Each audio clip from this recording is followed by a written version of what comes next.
Sallallahu Alaihi Wasallam, kepada keluarga beliau, sahabat beliau, dan siapa saja yang istiqomah di atas petunjuk Nabi Muhammad Sallallahu Alaihi Wasallam. Kita senantiasa berdoa kepada Allah, mudah-mudahan kita termasuk mereka yang diberi petunjuk oleh Allah Subhanahu Wa Taala agar bisa istiqomah menapaki jalan yang ditempuh oleh Nabi kita Muhammad Sallallahu Alaihi Wasallam. Alhamdulillah, kita dianugerahi oleh Allah Subhanahu Wa Taala kenikmatan yang luar biasa. Yang pertama, nikmat iman yang membuat kita bisa saling bersaudara, saling mencintai. Alhamdulillah bisa berjumpa pada malam ini. Nikmat iman insya Allah kalau kita pelihara baik-baik, nanti akan mempertemukan kita dengan Nabi kita Muhammad Sallallahu Alaihi Wasallam. Nikmat iman juga yang akan mengantarkan kita untuk bisa menginjakkan kaki kita di surga. Karena surga diharamkan kecuali bagi orang-orang yang beriman. Sebagaimana sabda Nabi Muhammad sallallahu alaihi wasallam, innal jannata la yadkhuluha illa nafsun mu'minah. Sesungguhnya surga itu tidak dimasuki kecuali oleh jiwa yang beriman. Alhamdulillah kita bisa beriman dan kita berdoa kepada Allah, mudah-mudahan iman kita senantiasa bersama dengan kita sampai nanti ketika Allah Subhanahu wa taala memanggil kita, kita tetap istiqomah di atas iman dan Islam. Baik, jamaah sekalian yang mudah-mudahan dirahmati Allah Subhanahu wa taala, selanjutnya nikmat yang luar biasa lagi adalah apa? Kita bisa berjumpa dengan bulan Ramadan. Bulan yang penuh dengan kemuliaan, bulan di mana Rasulullah sallallahu alaihi wasallam menyampaikan kabar-kabar gembira. Misalkan Rasulullah SAW pernah bersabda, "Atakum Ramadan," telah datang kepada kalian bulan Ramadan, syahrun mubarak, bulan yang penuh dengan keberkahan. Yang ketiga, Rasul menginformasikan, faradallahu alaikum siyamah, Allah mewajibkan kepada kalian untuk berpuasa di bulan Ramadan. Informasi yang keempat, tuftahu fihi abwabus sama, pintu-pintu langit dibuka oleh Allah Subhanahu wa taala. Jadi pintu langit benar-benar dibuka. Kata para ulama, langit itu memiliki pintu, jamaah sekalian. Sebagaimana kita pernah membaca atau mendengar kisah ketika Nabi Muhammad Isra dan Mi'raj, kan dibukakan pintunya. Nah kalau ditanya pintunya kayak apa Ustadz? Saya nggak tahu. Apakah pintunya seperti gerbang Masjid Nabawi ataukah seperti gerbang Masjidil Haram? Nggak tahu jemaah sekalian. Cuma pasti kita akan menemuinya kapan itu? Ketika nyawa kita berpisah dengan raga kita, nyawa kita didatangi oleh malaikat rahmat membawa hanud, kain kafan yang berasal dari surga, yang wanginya luar biasa, lebih lembut daripada sutra yang paling lembut di dunia ini, dan mengkafani ruh kita, lantas dibawa naik ke atas langit. Kemudian ketika sampai di langit pertama, nanti para penjaga langit pertama mengatakan, siapakah hamba yang wangi ini? Ruh siapakah? Malaikat mengatakan, tidakkah kalian tahu? Dia adalah ruhnya fulan yang senantiasa sholat di Masjid Al-Ikhlas, yang senantiasa menjaga sholat 5 waktunya di Al-Ikhlas Wirun, ya. Oh ya, dibukakan pintu jamaah sekalian, naik lagi, langit kedua, ditanya lagi, siapakah ini? Fulan-fulan, jamaah Masjid Wirun yang sholat 5 waktunya rajin luar biasa, walaupun pas pengajian bersandar di tembok dan ngantuan, ya. Misalkan ya, dibukakan jamaah sekalian, terus sampai nanti ke Illiyin. Di sanalah bertempatnya arwahnya orang-orang beriman. Ya, jadi ada pintunya langit dibukakan jamaah sekalian. Nah, bapak-bapak kalau ingin segera membuktikan, monggo. Nek saya belum, perbanyak amal soleh dulu, ya. Naik. Kemudian ulama lain mengatakan tuftahu fiya babus sama, itu artinya doa-doa kita diterima oleh Allah Subhanahu wa taala. Maka banyak-banyak doa di bulan Ramadan. Ramadan itu selain bulan puasa, bulan Quran, bulan doa. Kemudian informasi berikutnya, wa tuftahu fihi abwabul jannah, pintu-pintu surga dibukakan oleh Allah Subhanahu wa taala. Masya Allah. Surga itu memiliki banyak pintu jamaah sekalian. Ada pintu royan bagi mereka yang senantiasa berpuasa. Mudah-mudahan kita masuk lewat pintunya royan. Ada pintu solat, ada pintu zakat, ada pintu sodakoh, ada pintu jihad, ada pintu amar ma'ruf nahi mungkar, ada pintu barom biwalidai, khusus bagi mereka yang berbakti sama orang tuanya. Ada juga pintu yaitu apa? Al-afina anin nas, mereka yang suka memaafkan manusia. Jadi ada pintu ya Mas sekalian. Ya, mereka yang mudah memaafkan, disakiti memaafkan.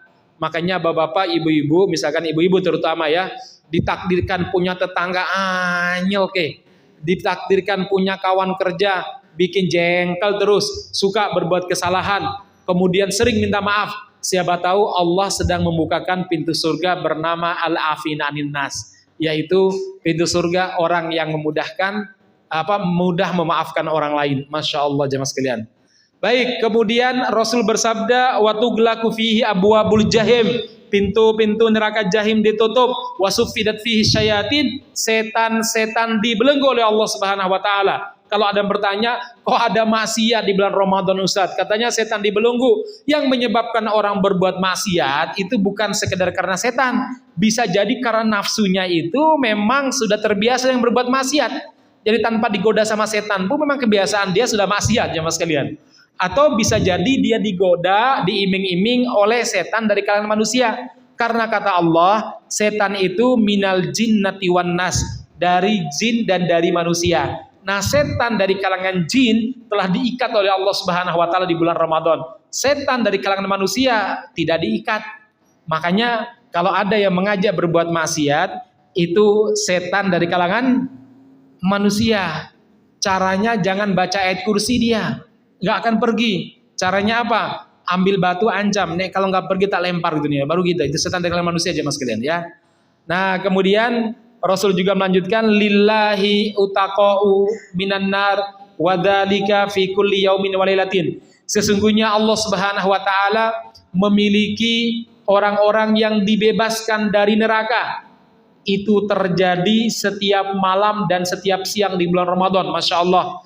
Jadi kalau Ramadannya 30 hari, berarti ada 60 kali kesempatan untuk dibebaskan dari neraka. 60 kali jemaah sekalian. Yaitu 30 waktu malam dan 30 siangnya.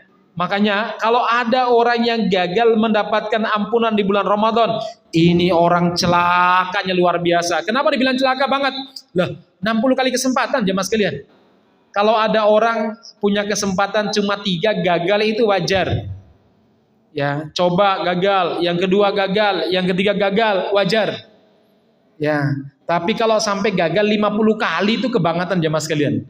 Maka Jibril itu pernah berdoa di mimbar Nabi dan diamini oleh Rasulullah di mimbarnya. Di antara doa Jibril ada 3 ya. Yang pertama, celaka orang yang mendapati kedua orang tuanya menua di sisinya dan meninggal, dan dia tidak bisa masuk surga lewat pintu berbakti kepada orang tua. Kenapa demikian? Berbakti sama orang tua itu sifatnya adalah naluri kemanusiaan. Tanpa dalil pun orang tua akan bakti sama orang tua. Mungkin jenengan punya kawan non muslim, dia itu gak pernah dengar Al-Quran, gak pernah pengajian, dia ikhlas, tapi sama orang tuanya Masya Allah hormat banget. Kenapa? Naluri Pak. Kalau ada orang gak hormati orang tua, ini berarti nalurinya udah mati jemaah sekalian. Kemudian yang kedua, yang didoakan celaka oleh malaikat Jibril adalah orang yang mendapati Ramadan berlalu namun dosa-dosanya tidak diampuni. Amin, kata Rasulullah SAW. Kenapa demikian? Nah dia ini diberi kesempatan berapa coba? 60 kali. Kok gagal? Ini kebangetan Pak. Kebangetan ini ya. Nah kemudian jamaah sekalian, informasi yang ke-9 ya. Rasulullah SAW pernah bersabda, apa kata beliau? Lillahi fihi lailatun, di bulan Ramadan Allah Subhanahu wa taala memiliki satu malam khairun yang lebih baik daripada 1000 bulan. Man hurrima khairuha faqad hurrima, barang siapa yang gagal memanfaatkan waktu Ramadan itu, Lailatul Qadar, maka dia diharamkan untuk mendapatkan kebaikan-kebaikan di hari-hari lainnya. Itu alhamdulillah kita bisa berjumpa dengan Ramadan yang keutamaannya sebagaimana disebutkan oleh Nabi dalam hadis-hadis yang saya bacakan tadi. Yang berikutnya jemaah sekalian, malam ini kita akan berbicara terkait masalah Palestina. Bicara apa? Palestina.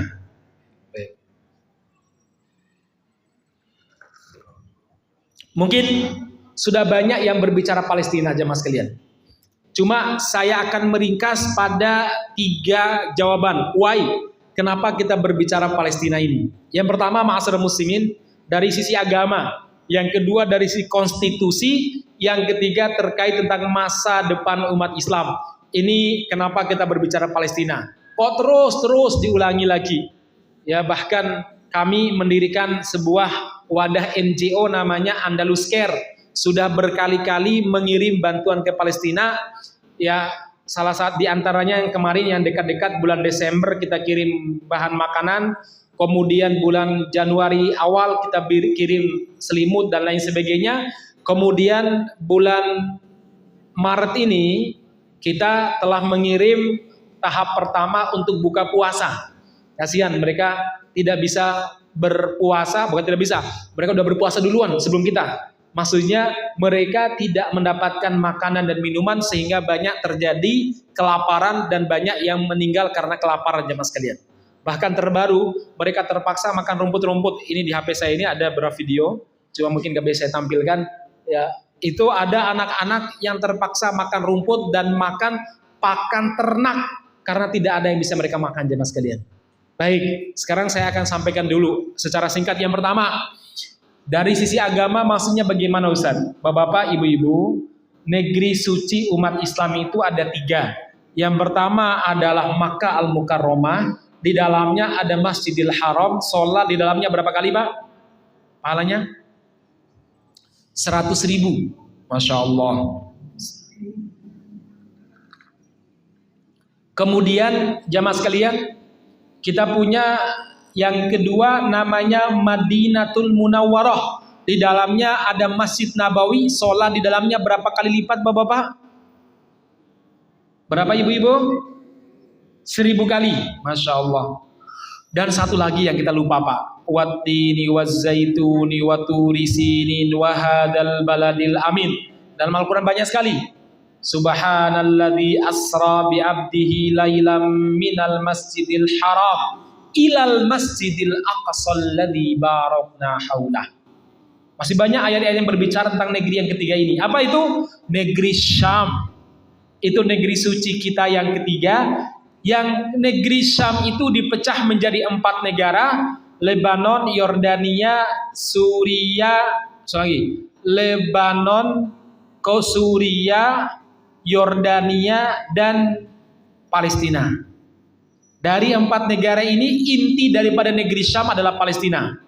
Dari kota-kota yang ada di Palestina, inti daripada kota yang paling dimuliakan namanya Baitul Maqdis ataupun Al-Quds.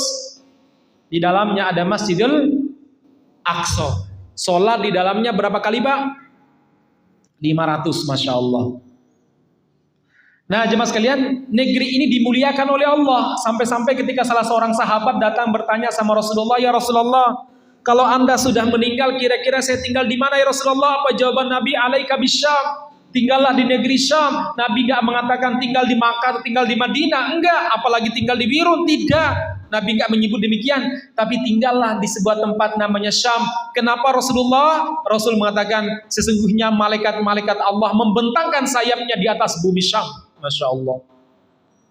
Pernah juga Rasulullah bermimpi, ini ra'aitu fil manam, saya pernah bermimpi anna umudal kitab, tiang-tiang Al-Quran dicabut dari bawah bantalku, fa idza hiya nurun sati', ternyata tiang-tiang Al-Quran itu bentuknya cahaya yang sangat gemerlap, kemudian ditancapkan oleh para malaikat di negeri Syam. Ala innal iman idza waqa'atil fitan bisyam. Kalau ada terjadi berbagai macam fitnah di dunia ini, maka kalau ingin mencari keimanan yang benar, carilah di negeri Syam. Ketika terjadi fitnah yang luar biasa, kalau Anda ingin melihat iman Anda jujur apa tidak, sejauh mana kepedulian Anda terhadap negeri Syam, sejauh mana kepedulian Anda terhadap negeri Syam, maka sebegitu besar juga iman yang Anda miliki.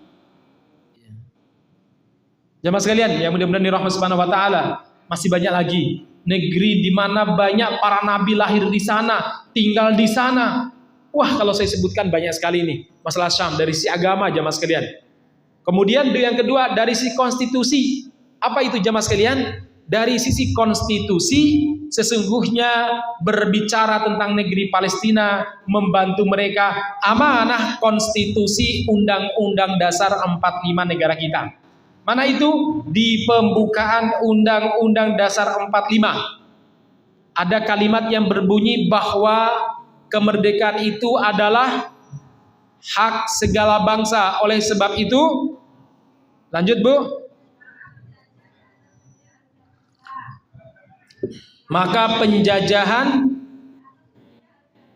Bu Guru kayaknya nih ya, hafal ya.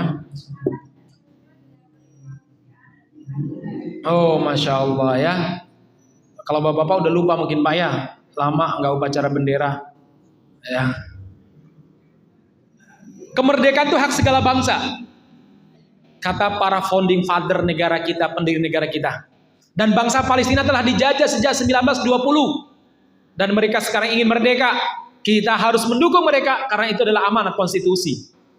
Maka oleh karena itu penjajahan di muka bumi ini, Israel adalah penjajah, harus dihapuskan. Kita harus menghapuskannya. Ini amanat konstitusi. Makanya Bung Karno, Bapak-bapak Ibu sekalian, kalau ceramah di KTT, di Liga Bangsa-Bangsa pada zaman dulu sering mengatakan selama kemerdekaan tidak diberikan kepada bangsa Palestina, maka rakyat Indonesia berdiri bersama dengan rakyat Palestina. Masya Allah. Itu kata Bung Karno.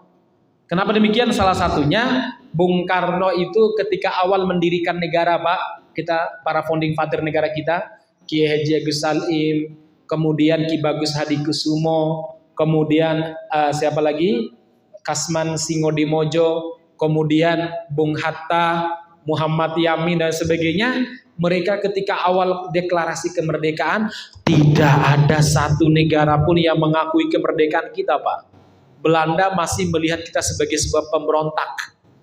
Kemudian Amerika, Cina juga demikian. Maka Bung Karno minta dengan sangat kepada Bapak Kiai Haji Agus Salim, yaitu Perdana Menteri Luar Negeri pertama Indonesia, kemudian ditemani oleh Kiai Haji, Profesor Dr. Kiai Haji Muhammad Rosyidi. Beliau adalah Menteri Agama pertama Indonesia. Kalau Haji Agus Salim itu Menteri Luar Negeri pertama Indonesia. Kemudian ditemani oleh Bapak Abdurrahman Baswedan, kakeknya Anies Baswedan, dan beberapa ulama lain. Mereka melawat ke luar negeri, Pak. Mereka pergi ke luar negeri, ngapain? Supaya ada pengakuan dari dunia internasional. Yang pertama kali dituju adalah negeri Timur Tengah. Ketemu di Mesir, kemudian orang-orang Mesir mengakui kemerdekaan Indonesia. Kemudian mereka menyeberang ke Mesir, yaitu ke Palestina, bertemu seorang mufti namanya Muhammad Amin. Kemudian Muhammad Amin membuat fatwa bahwa Indonesia telah merdeka dan orang-orang Palestina wajib membantu orang Indonesia yang baru merdeka. Jadi mereka itu negara kedua yang mengakui kemerdekaan kita. Ada sih yang mengatakan negara ketiga, yang kedua itu Lebanon. Ya. Luar biasa jemaah sekalian, secara konstitusi. Yang ketiga, kenapa kita berbicara Syam jemaah sekalian? Karena itu masa depan kita. Apa itu Ustaz? Ibu-ibu, bapak-bapak, pernah mendengar akhir zaman Pak, kiamat? Karena ada tanda-tandanya kiamat. Ada yang tahu tanda kiamat? Sebutkan 3 saja tanda kiamat. Yuk, kalau mau nanti kasih hadiah. Gantungan kunci Palestina, Andalus. Sebutkan 3 tanda kiamat. Monggo. Ayo adik-adik, tanda kiamat. Ya wes, 2 aja.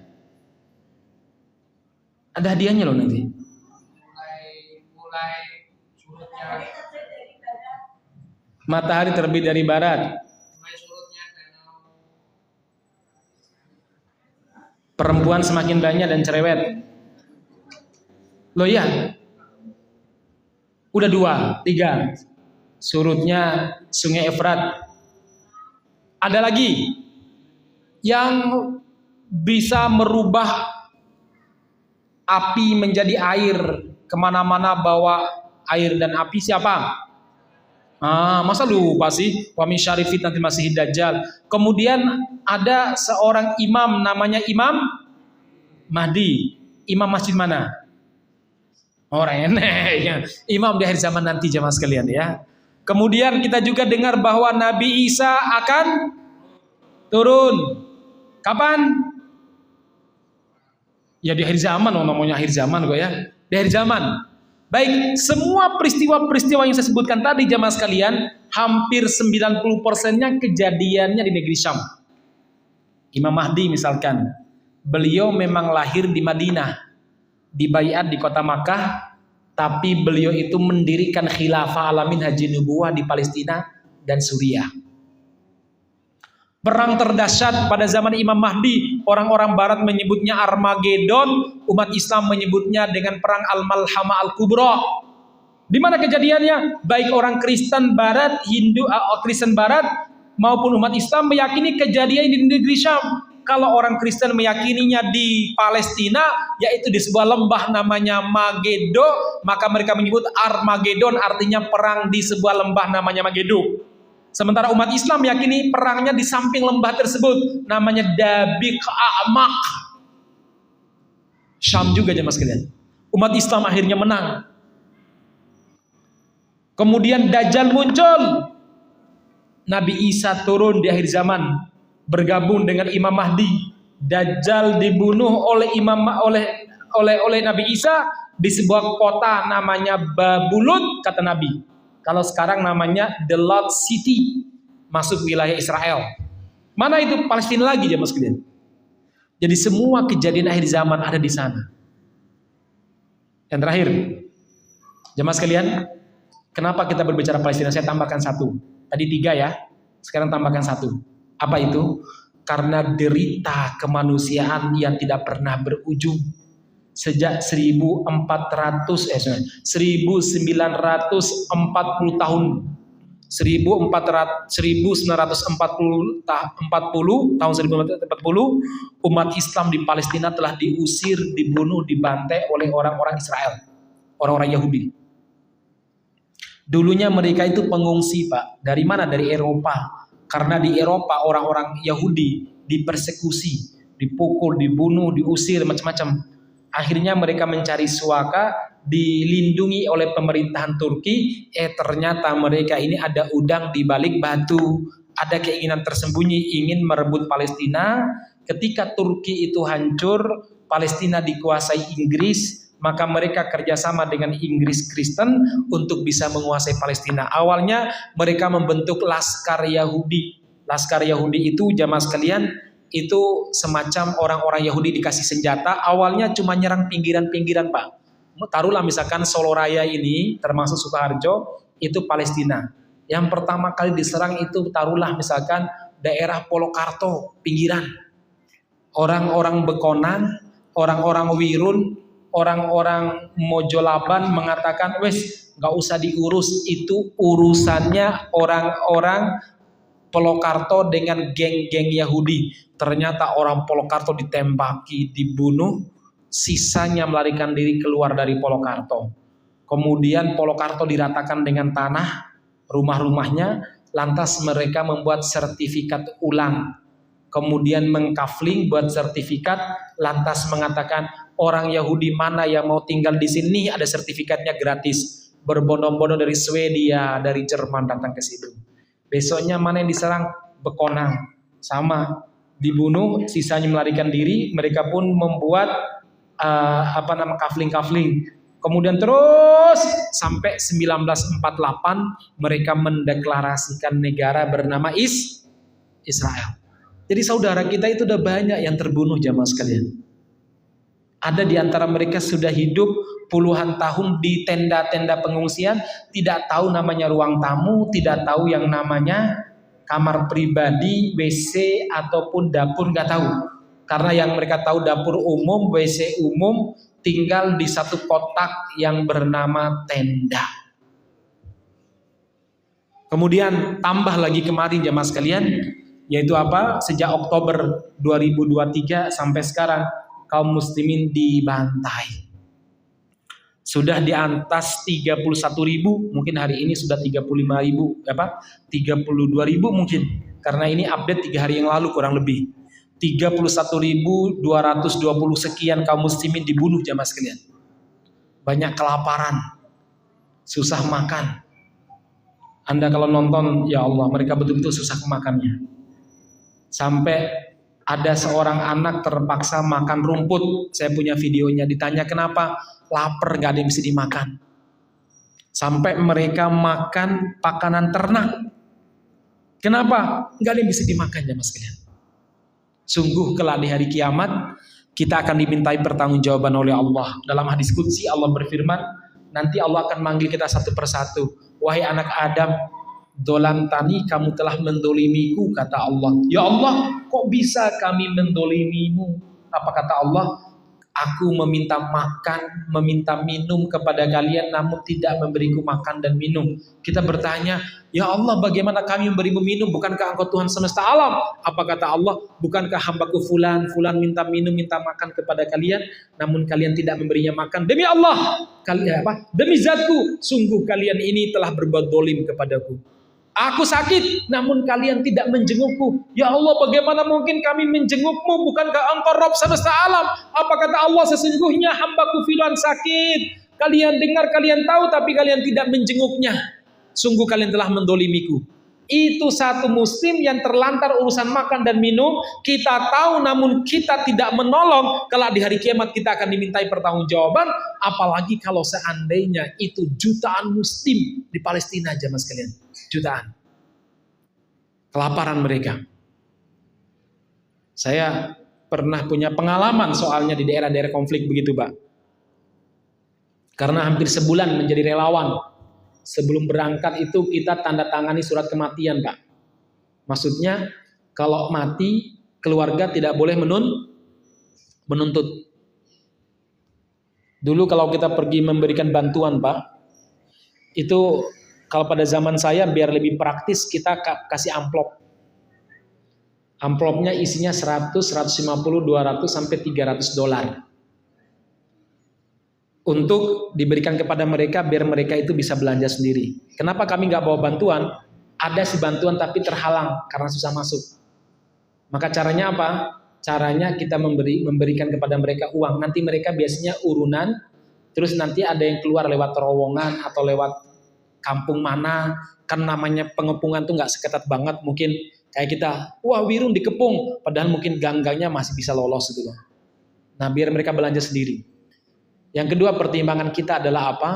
Kalau diserang di tengah jalan, mobil kita parkir, tinggal lari saja, aman bantuannya. Kalau mobil kena, bantuannya aman.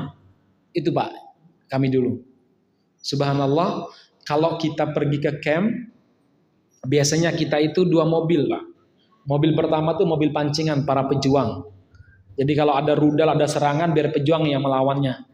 Ya kita tim medis dan tim kiai, tim ustadz itu di belakang. Kalau ada helikopter mau nyerang, kita langsung berhentikan mobil, parkir di pinggir jalan, langsung lari, tiarap di balik-balik gunung, di balik bukit, dan di balik bebatuan. Dulu begitu.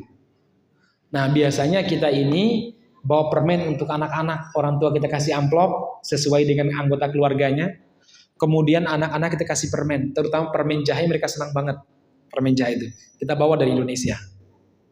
Ada seorang anak kecil bilang begini, ameh, paman, iya ada apa nak? Kami pikir dia itu mau permen, nih permen, enggak paman, nambah, enggak paman, kenapa? Terus kamu mau apa?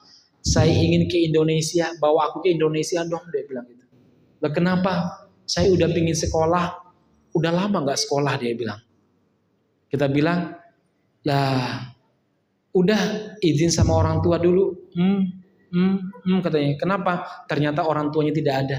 Dia tanya kepada para pengungsi yang sudah dewasa, ini anak siapa? Kami nggak tahu. Ada pamannya? Nggak tahu. Orang tuanya udah meninggal, kedua-duanya. Dan saudara, kata mereka, anak-anak yang seperti ini di tenda pengungsian itu banyak, sebatang kara. Kenapa mereka itu biasanya kampung diserang? Misalkan kampung diserang, lari. Mereka lari mungkin di pinggir jalan. Nah pas kita melarikan diri naik mobil, kita angkut. Kita nggak tahu ibunya di mana, bapaknya di mana. Dan rata-rata udah meninggal. Jumlah mereka ribuan anak-anak yang sebatang kara. Jamaah sekalian. Anak usia 8 tahun, 7 tahun, 6 tahun. Pertanyaannya, yang kayak seperti anak-anak kita ini, bagaimana mereka cari makan coba? itu kita yang bertanggung jawab jemaah sekalian. Kita yang bertanggung jawab. Mereka mau mengharapkan siapa lagi? Kita. Maka jemaah sekalian, ini yang perlu saya sampaikan. Kenapa kita berbicara Palestina? Intinya ada 4 tadi ya. Satu karena urusan akidah. Yang kedua adalah urusan apa tadi? Ya, konstitusi. Yang ketiga apa? Masa depan umat Islam. Yang keempat, kemanusiaan yang sangat mengerikan sekali. Sekarang ada 1,2 juta mengungsi di Rafah. Kelaparan Bapak sekalian. Maka disinilah kenapa kita punya kewajiban untuk membantu. Bukan sekedar urusan kemanusiaan, tapi ini juga urusan terkait tentang apa? Terkait tentang agama kita. Kalau kemanusiaan kita kalah. Orang-orang barat itu, bahkan saya ketemu dengan dokter dari Kanada, dari Prancis. Dokter-dokter relawan itu, mereka ini non-muslim. Tinggalkan sanak famili. Saya tanya, kalau saya ke sini karena mereka saudara saya seiman, karena negeri ini negeri suci kami, mohon maaf Pak dokter, kalau Anda ke sini ngapain? Saya bilang, yang membuat kalian terpanggil ke sini apa? Oh enggak seagama dengan kalian. Apa jawaban mereka? Kami datang ke sini karena kemanusiaan. Anda tidak perlu menjadi muslim untuk membantu mereka, cukup menjadi manusia katanya. Masya Allah. Jadi kita membantu, ini urusan agama. Yang kedua, ini adalah urusan kemanusiaan. Baik jemaah sekalian, sebelum saya tutup, nanti akan tampil Ustaz Jihad akan menjelaskan program kita ini seperti apa. Saya beri waktu mungkin sekitar 5-7 menit, nggak usah lama-lama Ustaz ya. Silakan Ustaz. Sekaligus mendoakan saudara-saudara kita di Palestina, mumpung di bulan Ramadan ya. Saya minta tolong doakan.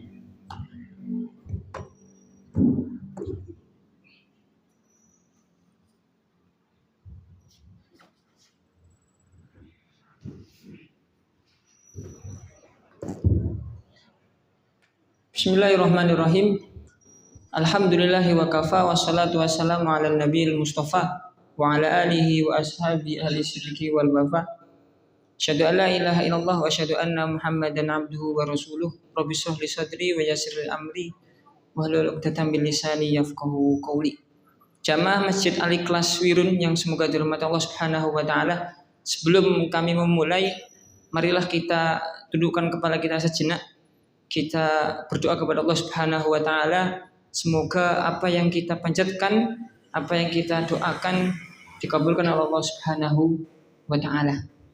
Talabal ridhoillah ala hadhihi niyyah wa likulli niyatin shalihah. Al-Fatihah. A'udzu billahi minasyaitonir rajim. Bismillahirrahmanirrahim. Alhamdulillahirabbil alamin, arrahmanir rahim. Maliki yaumiddin. Iyyaka na'budu wa iyyaka nasta'in. Ihdinas siratal mustaqim, siratal ladzina an'amta 'alaihim ghairil maghdubi 'alaihim waladdallin. Amin. Hamdan syakirin, hamdan na'imin, hamdan yu'afi ni'amahu wa yukafi'u majidah. Ya Rabbana lakal hamdu kama yanbaghi li jalali wajhikal karim wa li'azimi sultanik. Allahumma shalli ala Muhammad wa ala ali Muhammad kama shallaita ala Ibrahim wa ali Ibrahim wa barik ala Muhammad wa ali Muhammad innaka Hamidum Majid. Wardana ma'hum bi rahmatika ya arhamar rahimin. Allahumma ighfir lil muslimina wal muslimat wal mu'minina wal mu'minat al ahya'i minhum wal amwat innaka sami'un qaribun mujibud da'wat ya qadiyal hajat.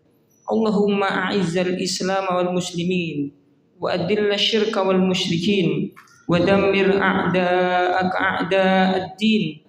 Allahumma ansur ikhwanana al-muslimin al-mujahidin wal muslimin al-mustad'afin wal muslimin al-madlumin fi Gaza wa fi Palestin wa fi Syam wa fi kulli makan wa kulli zaman min masyarikil ardi wa magharibiha wa ansurhum nasran mu'azzara wa atihim sabran jamila wa thabbit aqdamahum washfi mardahum wa taqabbal syuhada'ahum wansurna 'alal qaumil kafirin. Rabbana atina fid dunya hasanah wa fil akhirati hasanah wa qina adzabannar. Walhamdulillahirabbil alamin.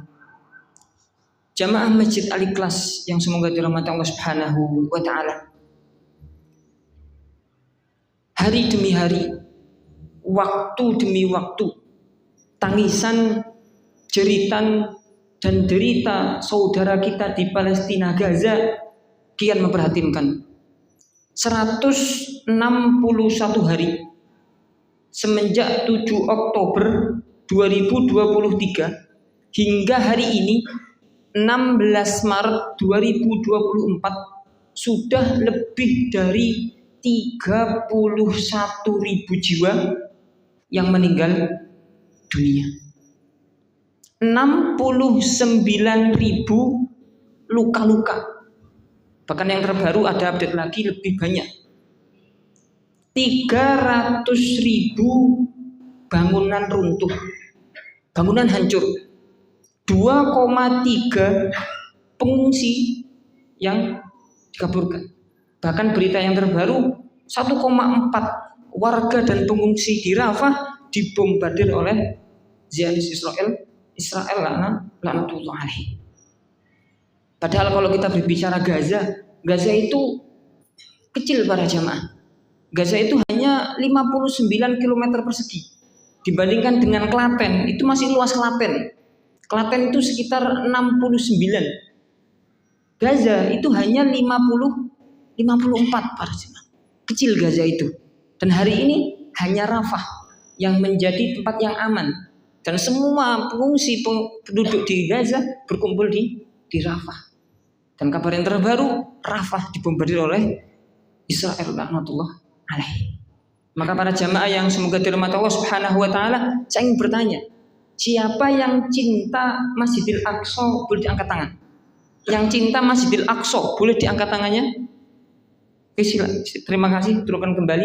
Jika ada yang kurang cinta dengan Masjidil Aqsa, maka ada yang salah dengan keimanannya. Kenapa kita harus mencintai Masjidil Aqsa? Ada 3 alasan. Setidaknya ada 3 alasan. Pertama, Palestina adalah tanah wakaf umat Islam. Masjidil Aqsa adalah kiblat pertama umat Islam. Dan yang ketiga, Palestina adalah bumi para nabi dan rasul. Bukankah Nabi Nuh, Nabi Lut, Nabi Ibrahim, Nabi Yahya, Nabi Musa, Nabi Isa, bahkan Nabi kita, Nabi Muhammad Sallallahu Alaihi Wasallam pun pernah singgah di Masjidil Aqsa, sholat 2 rakaat dalam perjalanan Isra Mi'raj. Kalau kita cinta Masjidil Aqsa, salah satu bentuk cinta kita adalah dengan menjaga Masjidil Aqsa. Siap menjaga Masjidil Aqsa? Siap menjaga Masjidil Aqsa? Siap menyisihkan sebagian harta kita untuk kita salurkan kepada Masjidil Aqsa? Siap insya Allah. Jamaah Masjid Al-Ikhlas yang semoga dirahmati Allah Subhanahu wa ta'ala. Bahkan di Ramadan ini, di awal Ramadan, hari ini saudara-saudara kita di Palestina, waktu kami tinggal 4 menit, tadi dikasih waktu Ustaz Masud 7 menit, waktu kami tinggal 5 menit. Hari ini saudara kita di Palestina Gaza, mereka sedang berjuang menjaga Masjidil Aqsa.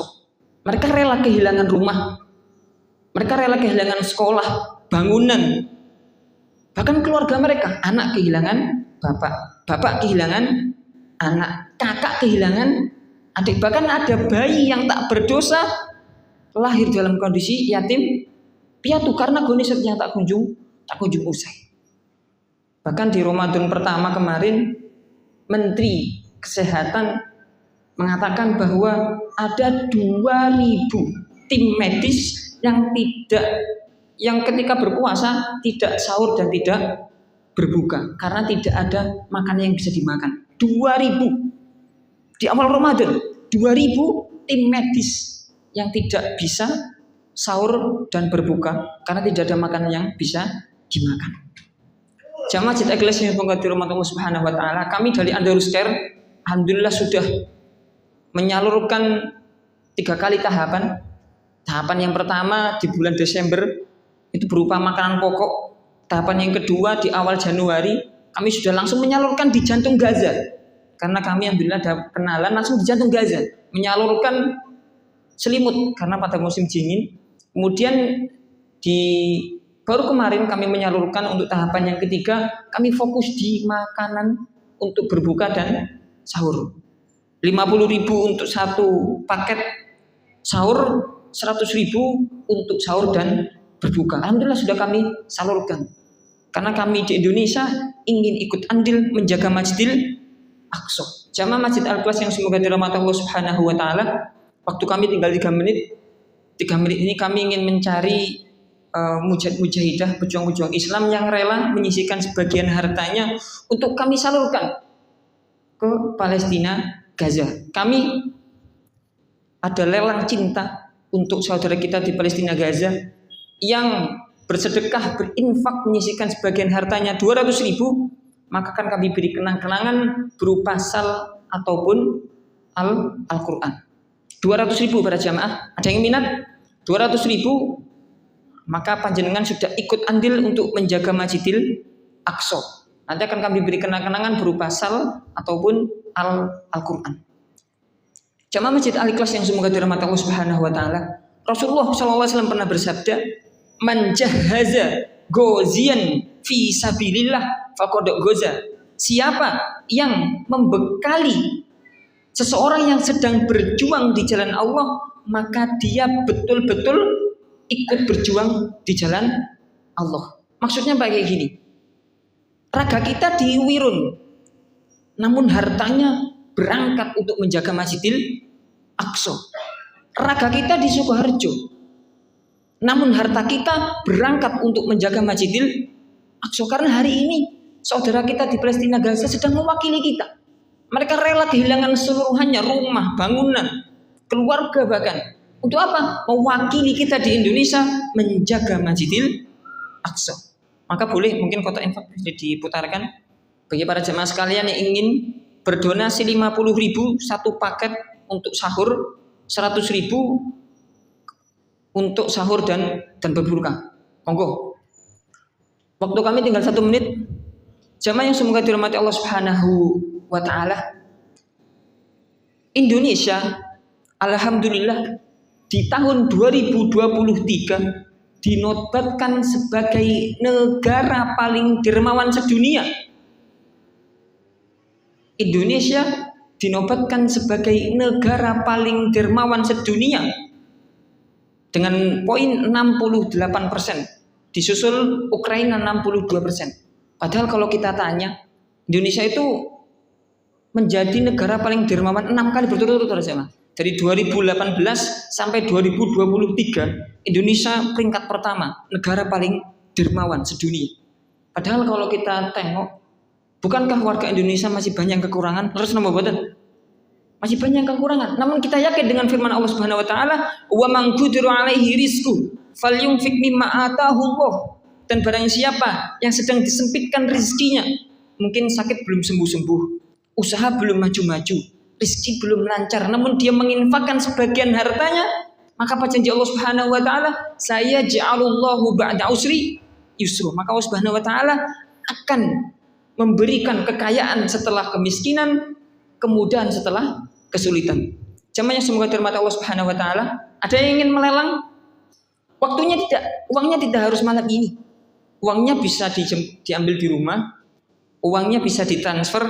Kami nanti juga membawa kwitansi bagi para jemaah sekalian yang hari ini, malam ini belum membawa uang, bisa ditransfer. Kami nanti ada kwitansi, di situ ada nomor rekening, atau ada jemput donasi boleh. Jadi intinya uangnya tidak harus malam ini. Yang ingin melelang berupa sal ataupun Al-Quran, maka kami persilakan. Ada yang ingin melelang 200.000, maka panjenengan sudah ikut andil untuk menjaga Masjidil Aqsa. Mungkin setelah ini bagi para jemaah sekalian yang ingin malu-malu bisa langsung menghadap kepada kami. Waktu kami habis 7 menit. Jamaah Masjid Al-Ikhlas Wirun yang semoga dirahmati Allah Subhanahu wa taala. Semoga panjenengan sami semua para jamaah yang setiap harinya mendoakan saudara kita di Palestina, Gaza, apalagi ini di bulan Ramadan, berikan doa-doa kita terbaik di waktu-waktu mustajab. Kemudian para jamaah sekalian yang sudah menyisihkan sebagian hartanya, tidak harus malam ini, mungkin kemarin sudah ikut berdonasi, semoga panjenengan sami yang sudah menyisihkan hartanya ataupun setiap waktu mendoakan Palestina, Gaza, semoga urusan kita dipermudah. Amin. Allahumma amin. Rezeki kita diperlancar, keluarga semakin sakinah, mawaddah warahmah, anak tambah solih solihah, dan semoga kita disempatkan untuk sholat berjamaah di Masjidil Aqsa. Amin. Allahumma amin. Jamaah yang semoga dirahmati Allah Subhanahu wa taala, waktu kami habis. Dari kami misalkan ada boleh Pak? Oke. Ada lagi yang ingin melelang? Boleh? Oke. Nanti di sini bisa ngadap ke kami karena waktu kami hanya diberi waktu 7 menit. Dari kami sekian, kurang lebihnya mohon dimaafkan. Alhamdulillah fala takunanna minal mutarin. Waktu kami kembalikan kepada Ustaz Masud. Baik, barakallahu fikum Bapak-bapak sekalian. Jadi kewajiban kita berdoa, yang paling pentingnya dalam doa, apalagi bulan Ramadan menjelang buka puasa, berdoalah untuk mereka. Yang kedua, ceritakan kepada orang lain Pak, karena banyak saudara-saudara kita yang belum begitu paham. Taunya cuma perang saudara, gak usah ikut campur katanya. Ada lagi yang bilang, toh di negeri kita juga masih banyak yang miskin. Insya Allah harta yang kita berikan di sana paling barokah. Ceritakan kepada orang lain, siapa tahu saudara kita, teman kita tertarik untuk membantu. Alhamdulillah banyak pengalaman. Kadang saya cerita kepada orang ini cerita sama kawannya pengusaha, malah ngasih. Kayak kemarin di Pasar Kliwon itu ada ibu-ibu ngaji sama saya, orang Arab, saya cerita, lantas dia cerita sama orang lain. Orang lain tuh alhamdulillah nitip 100 juta Pak. Dia dapat pahala juga ibu itu ya. Ada juga nitip 1 juta. Kemarin ada bapak-bapak ikut pengajian saya, dia cerita sama temannya pengusaha, temannya ngirim 5 juta. Subhanallah jemaah sekalian. Ada juga yang ngirim 15 juta. Jadi jemaah sekalian begitu, kalau yang butuh rekening nanti mau diberikan kepada teman-teman mungkin, kepada keluarga atau kepada anak, monggo jemaah sekalian. Yang paling penting adalah jangan lupakan mereka dalam kehidupan kita, jangan lupakan mereka saat Ramadan. Kalau kita bisa buka puasa, sahur dengan nyaman, enak, mereka tidak ada yang bisa mereka makan ya sekalian. Demikian apa yang sampaikan, mudah-mudahan memberikan manfaat. Barakallahu fikum ajmain. Mohon maaf kalau ada hal-hal yang kurang berkenan. Dari saya, Assalamualaikum warahmatullahi wabarakatuh.